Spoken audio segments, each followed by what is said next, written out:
Hi everyone. Today I want to share a bit of my experience of living in the UK for 14 years. I grew up in China and moved to the UK as a teenager at 17, and now I'm back in Shanghai. Living between two very different cultures has given me pretty unique insights, and in this video, I'll talk about some key differences between China and the UK culturally, from education style to personal growth and the value of material possessions. If you are curious about life abroad or just love learning about cultural constraints, let's get into it.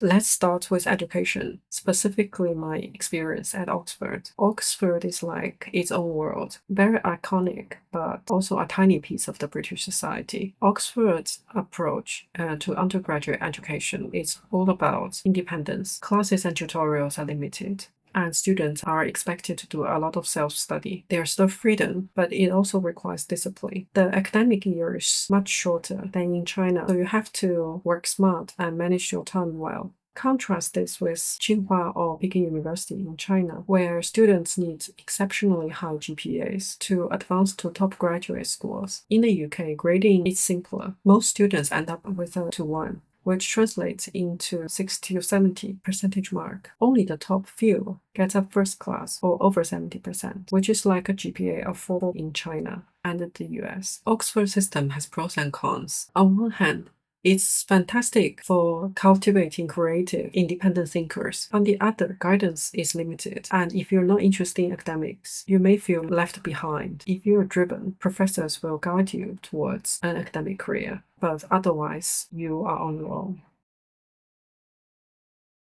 One big takeaway from my first year in the UK was that life isn't just about academic scores. In the UK, you need a good enough score, but there's so much more outside academics. Developing skills, building relationships, and exploring new experiences are encouraged. But back then, as a petite, reserved kid from China, initially I hesitated to join sports or any other extracurricular activity apart from the orchestra, afraid of not fitting in. Looking back, I missed out of the social experience in my A level. Of course, I did better in my university life.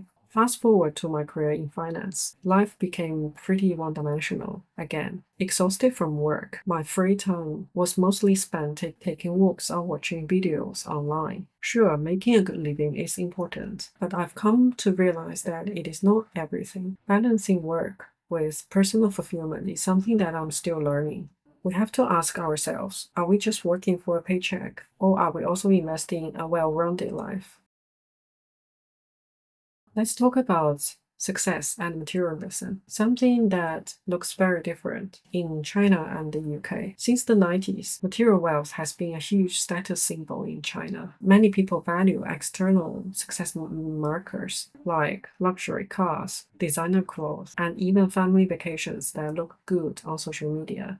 In the UK, it's a bit different. People might be incredibly successful, but still drive a modest car, live in a small home relative to their wealth, and skip luxury shopping entirely. There's less pressure to prove wealth through possessions. What I learned from this is that your belongings don't define who you are. Materialism can create a circle of constantly needing to buy more. There's always another thing to buy. For some people, wealth is enough to support these habits, but for most, it's a trap where you work overtime just to keep up with social expectations. And let's face it, spending big on luxury often means paying more than 10 times for just 20% improvement in quality. The opportunity cost of luxury can be high. Think of all the things you can do if you didn't spend so much on things that mostly sit in your closet or gather dust. So here's a question that we should all ask ourselves. What would we do